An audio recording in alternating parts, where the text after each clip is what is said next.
Hell is terrible. Hell, I think, can easily be one of the biggest motivators to cause someone to want to preach the gospel. It was one for me.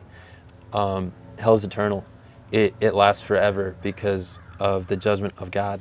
It's compared with eternal life, and we're going to look at that. David, could you go to Matthew 25, verse 41?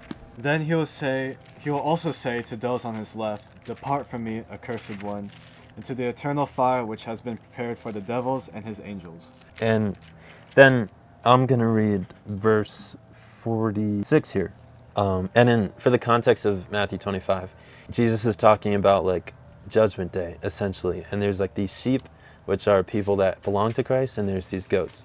And he says to the sheep that they're going to join him in eternal life, and the goats, they're going to go down into eternal punishment.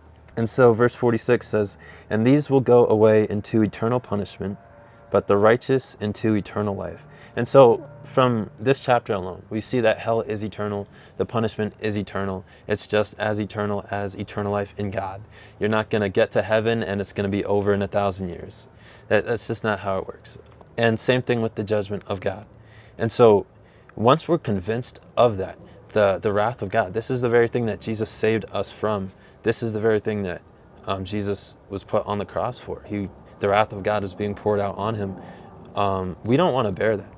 And when we don't have Jesus, we are going to bear that. And when people don't hear the gospel, they can't believe it. And so they're going to bear that. And so even though we can't save people, we still want to be preaching the gospel. And we still want to be aware of hell, because it is very important.